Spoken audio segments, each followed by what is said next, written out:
Professor Rick Wolff. It's such a pleasure to have you back again on the program. It's been a long time. I wanted to talk to you about the elections. It's election time in the United States once again, and all kinds of statements and claims are being made. Sometimes, after the statements have been made and you do the fact check, they really don't add up. Now, I'm sure you would have listened to Bill Clinton's speech at the Democratic Convention, and he gave a very rousing endorsement of Obama. And he seemed to be saying that despite the fact that there are 23 million unemployed Americans, that Obama could still cut the deficit and satisfy most of what the Republicans want and somehow achieve full employment down the road. Give us your assessment of what Bill Clinton was really saying. Well, I was struck by Bill Clinton's speech, as many other people were, but for different reasons. I guess the simplest way to say it is he knows how to pander to a certain kind of audience in the United States, one that is able, much of the time, to dismiss politicians and politics because it is so easy to see through them. They're not a particularly eloquent, they're not a particularly effective group of speakers. I'm being as polite here as I know how to be. And Clinton has figured that out and decided that the way you make a better impression is by throwing a collection of statistics that you've had your assistants gather, carefully designed to embellish, to illustrate whatever the point is you've decided for political reasons to make. And so Mr. Clinton peppered his speech with this statistic and that statistic, presented in that authoritative way that I am used to hearing from academics who have no greater clarity about what's going on than Mr. Clinton did, which is to say very little. Let me give some illustrations. Not only do we have 23 million unemployed, depending on how you count, here in the United States, but there is one stunning reality which Mr. Clinton avoided saying one word about, and that is the following. The last time we had tens of millions of unemployed people was in the Great Depression of the 1930s. The basic policy followed by the Democratic president at that time, Franklin Roosevelt, was simple and straightforward. He created and filled somewhere between 12 and 20 million jobs. There's a great debate about what the number exactly is, but it doesn't matter. For our purposes here, the response of the government, the only response that made a basic difference in the lives of people suffering a Great Depression, was the employment program of and by the federal government. The stunning thing today is that here we are, now ending the fifth year, 5, of this great recession/depression. And the President of the United States has not said one word about a federal employment program. And Mr. Clinton said not one word about that program. Had it been implemented in years 1, 2, 3, 4, or 5, it could have and would have made a major difference, both to the unemployed people and their families and their communities and their lives as individuals, but it would have been a tremendous boost to the American economy. It would have been, in the simplest economics I know, a trickle-up economic approach. That is, rather than spending all the money bailing out the banks and big corporations, which is what Clinton praised Mr. Obama for doing, for example, in the case of General Motors. Instead of that, or maybe even just in addition to that, there would have been a program to employ those who want to work, who need to work, and whose output this country needs by the federal government, using examples and models from the experience of the 1930s. Clinton and Obama, who portray themselves as champions of the average American, of the vanishing middle class, of working people everywhere, not only did absolutely nothing about a federal employment program, such as their predecessor, Franklin Roosevelt, used so effectively, but they made sure, as any Republican would have applauded, to not even bring the idea up, to have no national debate on the strengths and weaknesses of such programs alongside the strengths and weaknesses of the programs they have pursued. Here's the bottom line. Clinton and Obama, for 5 years now, have supported programs, stimulus programs of one kind or another, encouragements to the private sector, incentives for the private sector to employ Americans who are unemployed. For 5 years, those policies have failed. Let me say that again so it's clear. Failed. We had 5% unemployment rate in 2007. It went to 10.5% in 2009 and 10. And it is now stuck at 8.5%.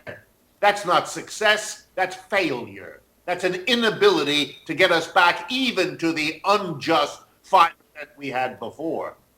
It is stunning that we managed to say nothing at all about any of this, but to throw a lot of completely irrelevant and secondary statistics because he was so incapable of dealing with the single most important basic question in America, which is a society that has 25 million people unemployed, that, according to the Federal Reserve, 20% of our tools, machines, factory, and office space sits idle. We are, as a capitalist system, are incapable of bringing together people who need and want work with the tools, equipment, raw materials sitting there gathering rust and dust. And therefore, we lose as a society the trillions, with a T, worth of output that these unemployed people could produce if they were working with the tools, equipment, and raw materials simply sitting there. And this wealth that could be produced could help everybody else in the world, could solve most of our social problems.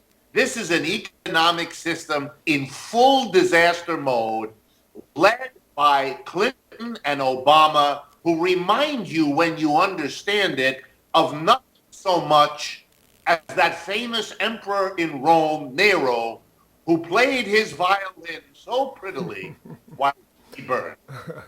Okay, now let me play the devil's advocate here, because Clinton and Obama will say, look, we saved General Motors, we saved the financial system. If we didn't save the financial system, the conflagration would have been much worse.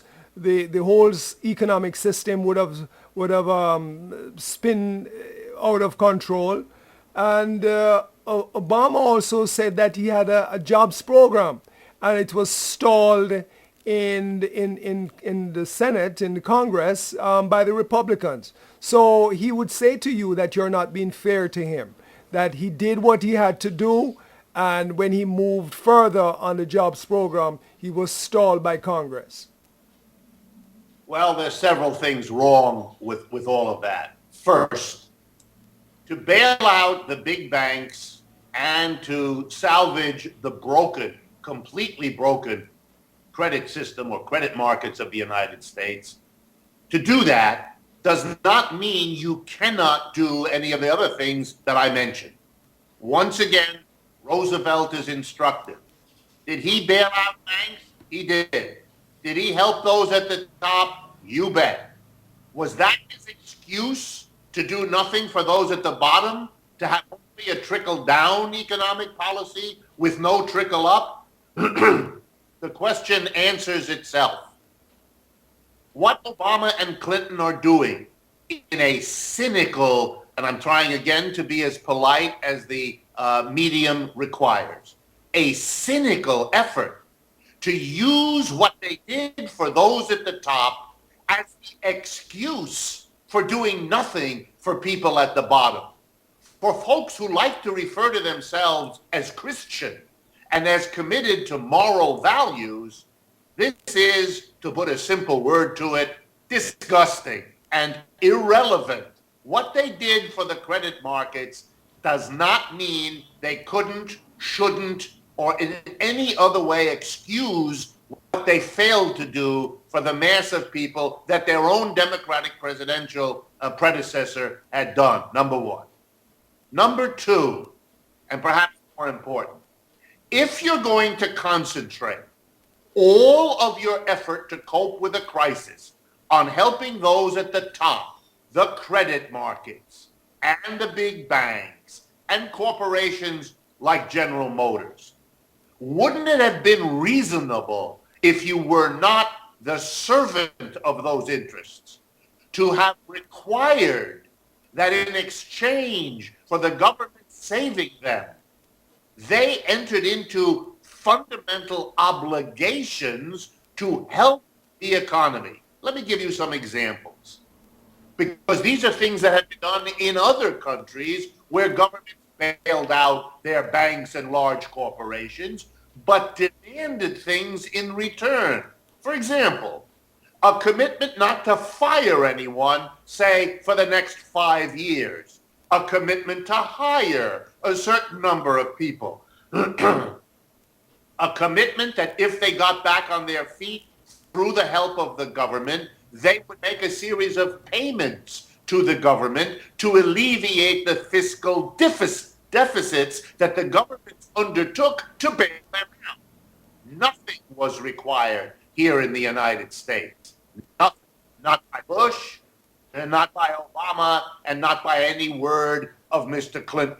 They not only helped exclusively those at the top, they did it with public money and demanded nothing in the way of a contribution.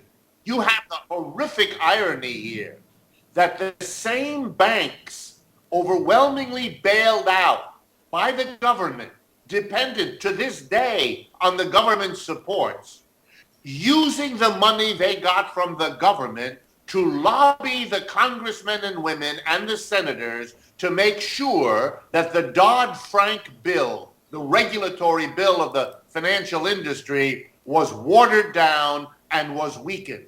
Literally, in the United States, the government helped to finance the lobbying to limit the power of the government over the enterprises it had bailed out with public money. There's only one word for Obama and Clinton who did this. Shame. Shame on you. And taking credit, that's amazing. You know, my mother taught me that no matter how hard our life was as I was growing up, it could always be worse. That was the way my mother got through her life, which was very difficult. I appreciate that. But it is an excuse. It is a failure to recognize that while it could have been worse, which is always true, it could have been better, which is also always true. And I would rather us focus on what could have and should have been better than to allow these folks with their gruesome failure to get away with suggesting that we all ought to applaud them because, as my mother told me, it could have been worse. Last point, blaming the Republicans. It wasn't the Republicans who never brought up a public employment program of the sort we had in the 1930s. It was the Democrats who never brought it up. The Republicans didn't have to oppose most of what Obama and Clinton did because it was the same as what they were proposing. If Clinton and Obama had pushed really important new initiatives like a public employment program, they would have exposed the Republicans and forced them into opposing something like that, which really would have made a difference to most Americans. But they didn't. They lacked courage. They lacked the image. And here's an irony for people to think about. Obama always defends himself in the cheap shot way that we come to expect of American politicians by explaining that in his heart he wanted to do it, but it just wasn't practically feasible, that he had to make compromises with the Republicans. There was no option. Again, history teaches otherwise, which is perhaps why Mr. Roosevelt was as absent from the Democratic convention as President Bush was absent from the Republican one. But here's what history teaches. When Roosevelt did the outrageous thing, which freaked out Republicans in the 1930s, of demanding and imposing a federal hiring program, and indeed he went further and proposed a maximum income. In 1943, Roosevelt proposed to the Congress a 100% income tax on every dollar over $25,000 per year earned by any American. In effect, a maximum income. The Republicans went crazy at that time too.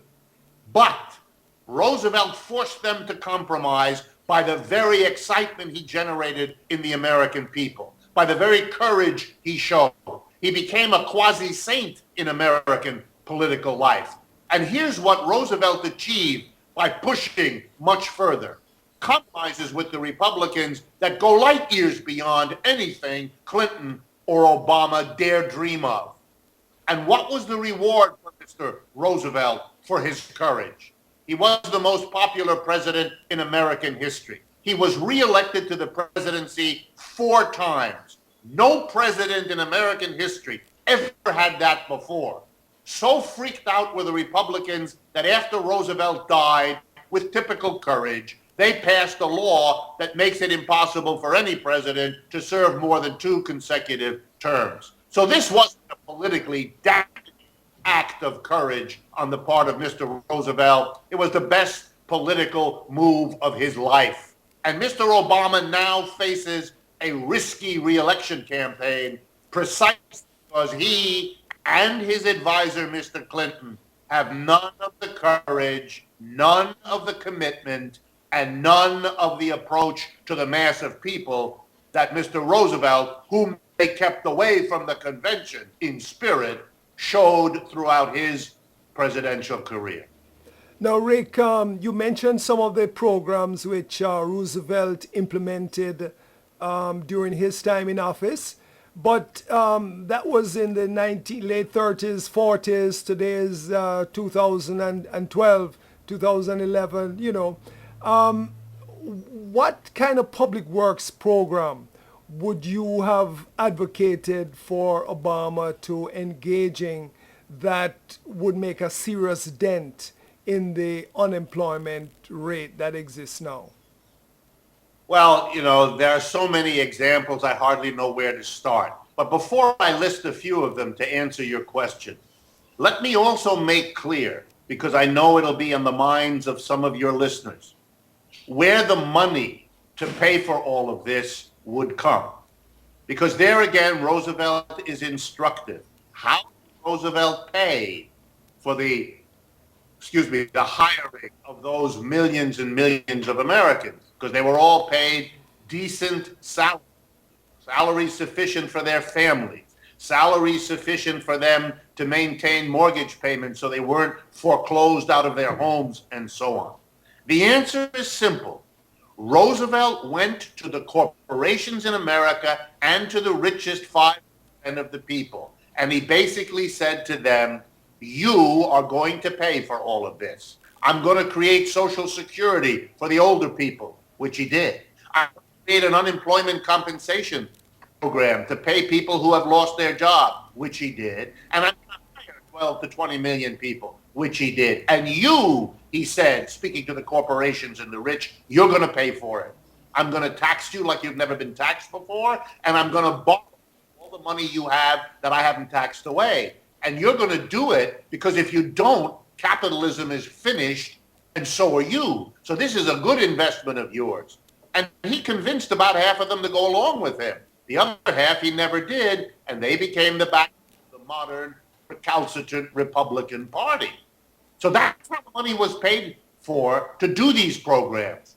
And that's exactly how it would be paid for now. Getting the money is not a problem. The money is there. It's in the hands of corporations who currently have over $2 trillion in cash that they don't see worthwhile investing, which is what keeps our economy down, because they're going to invest all that money until they make a profit. Well, the government and the economy are suffering because of this private enterprise decision. Roosevelt went in and took the money, either in taxes or in loans. If the American government had half the courage today, if Obama and Clinton were less focused on pretty speeches and more on real action, they would again go where the money is. Now, what would they do with it? Well, let me give you two examples. We have in the United States a terrible difficulty for many working age adults in that there is no nationwide quality daycare, early childhood education program for our tens of millions of young children. Parents who want to provide those children with the care, the supervision, the educational advancement that is necessary in a modern economy either have no program available or find that it is way too expensive for them to afford.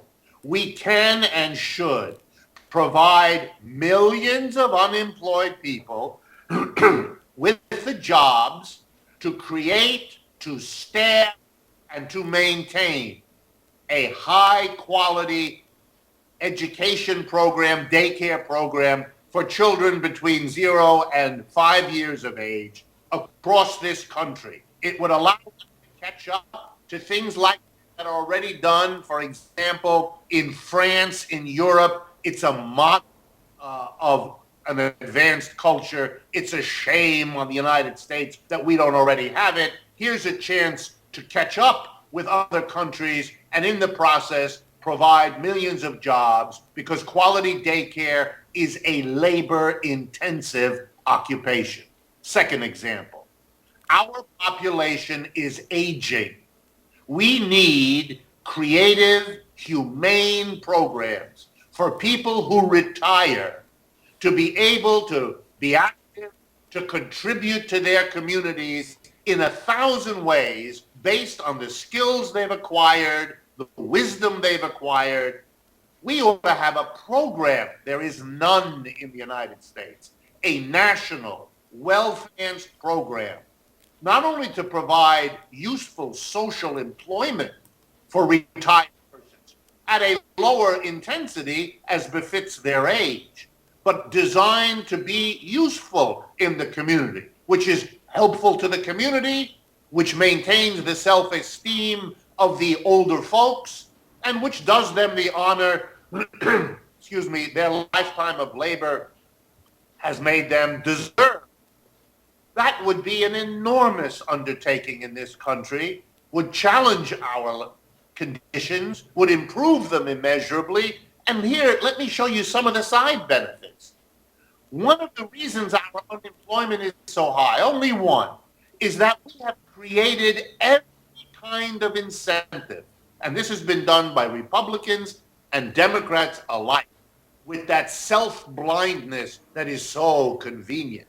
We've created incentives for older people not to retire. We are cutting back on Social Security.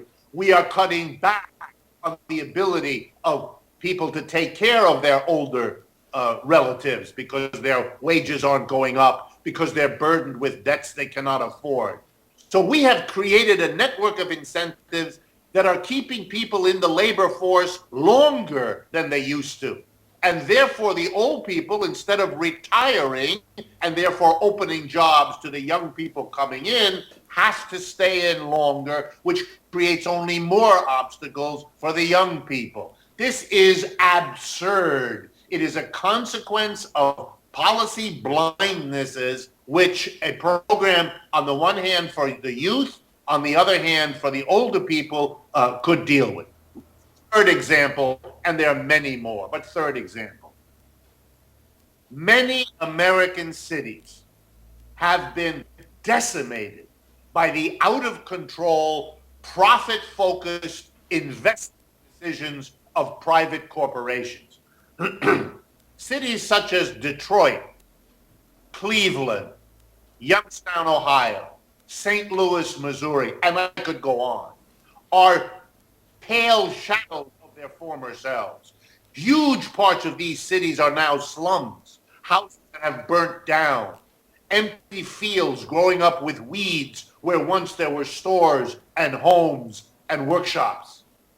These cities are breeding grounds for despair, for crime, for every social ill imaginable. We could and should hire people who want to work to rebuild the cities that were the center and could once again become the center of our cultural life and of a thriving community that didn't produce the endless social calamities that they now produce. Let's go to work and rebuild them. There would be a project alongside taking care of the youth and taking care of the older people that would give work to tens of millions and work that would be fundamentally and immediately meaningful in the lives of the majority of the American people. Any group of reasonable Americans could come up with many more additions to this list. There is the entire ecological question, the need to reconstruct the damaged environment that has come out of capitalist development. We need to rebuild our rivers, our aquifers where our water comes from, to reforest areas we have destroyed. We have to repair the damage of capitalism, and the unemployed would love the work. No, Rick, let me just touch on this one issue here of taxing the rich, because you spoke a lot about Roosevelt not being afraid to tax the rich, but well, he didn't have the experience of the Cold War. Okay, I guess Obama will reflect back on the Cold War and the smear of being a communist, a socialist, that sort of thing. He has said he's in favor of taxing the rich, but once again, and I know you'll respond to this, he's just not getting the cooperation of the Republicans on that issue. But how important is it to a recovery in terms of taxing the rich, and is this the answer to the crisis and getting us out of it? What do you think? Well, let me respond to each of the points you bring up. You know, when the Cold War exists, it creates problems, but also opportunities, like everything else. And when you hear a politician excusing his own inaction, I reference to something which cuts both ways, but he represents as cutting only one way, you're in the presence of a liar. Let me give you an example. Roosevelt was president at the time that the Soviet Union existed as a direct alternative to the United States. In the 1930s, when the socialist and communist parties of the United States were strong, they ran demonstrations in the streets of America almost every day in which there was a very clear message. It went like this: you better do something about the depression here because there is an alternative over there called the Soviet Union. And during the 1930s, when unemployment was horrific here, the Soviet Union had none of it. It was able to boast, we don't have unemployment because we guarantee as a socialist society work to everybody, which was a very powerful alternative that was attractive to many Americans. One of the reasons they became socialists and communists in record numbers. So Mr. Roosevelt used that situation. He used it to say to the rich, you better give me the money to provide for Social Security, unemployment, public jobs, because if you don't, you're heed to the interest of the American people in pushing you all aside and establishing a socialist America. So he made use of it to get his program forward. Obama and Clinton could have and should have made use of the absence of a Soviet Union precisely to make similar arguments. We can afford to do this. We should do this now because we don't really have an effective enemy who threatens us in any way, shape, or form, like said the Soviet Union once did. But let me go now to your second question about taxing the rich. First of all, Mr. Obama's proposals would not raise a significant amount of money. All he ever proposed was letting the tax cuts that apply to people earning over $250,000 that were instituted by President Bush lapse at the end of this year, whereas he would maintain them for people earning under $250,000. Well, that would move the top tax rate in the United States on wealthy people, those who earn over $250,000 per person, from the low rate of 35% to the not much higher rate of 39%. Now, while that is an increase and it is a tax on the rich, it certainly is a sort that would not make any of them lose any sleep at all. It is not significant in terms of the dent it would make on America's national debt or on its annual deficits. It is very little to ask. It is a testimony to Mr. Obama's lack of Rooseveltian courage that when the Republicans balked at even that minimum, modest increase back up to 39%, that Mr. Obama simply caved. Obviously, a politician who wanted it would have and should have gone over the heads of the Republican Party and appealed to the American people who every poll shows support taxing the rich in overwhelming numbers. That would have been the program of a courageous president. Here's what the difference is. Obama is convinced, like Clinton before him, that politics in America now is about money first and foremost. Either you raise money from the corporations and the rich who give most of it, and then you can run a campaign that wins, or you antagonize corporations and the rich who therefore give you less and give your opponent more. And that is far too dangerous a gamble to take. They are not going to do it. So instead of actually going to the people in the autumn of 2011, when this issue was really hot, or for that matter, ever since, Obama did nothing. He caved in, and now, in the final weeks of a presidential election, he makes lots of noise about taxing the rich in the abstract, having shown the Republicans and shown the corporations and the rich that they have nothing to fear. Last point. Let me give you a stark example. We recently, in this year, 2012, had 3 elections in France, where the massive vote of the French people was to give their socialist party absolute control of the government. For the first time in half a century, the Socialist Party won the Senate, their upper house, the Assemblée Nationale, the lower house of their parliament, and the presidency when François Hollande defeated Nicolas Sarkozy. What is the program already implemented by the new socialist president? The first step of his program was to raise the level of income tax on the richest French people, those earning over $1.3 million a year, from the rate of 45%, which is what it was under the conservatives, compared to the United States at 35%, to raise it from 45% to 75%, and to use the money, which is coming in because they did that, to take his first public expenditure step. And that's when Mr. Hollande hired 40,000 new public school teachers in France to reduce unemployment and to help build the education that will allow France to be more successful competing in a world economy.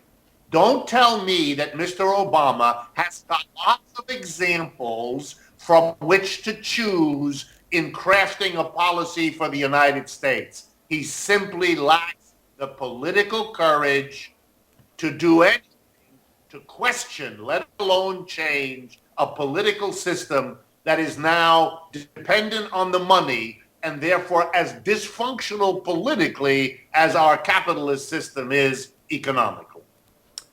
Rick, as usual, I could sit here and listen to you all day, but unfortunately we have run out of time. I really want to thank you very much for making yourself available today, because I know you are a very busy man.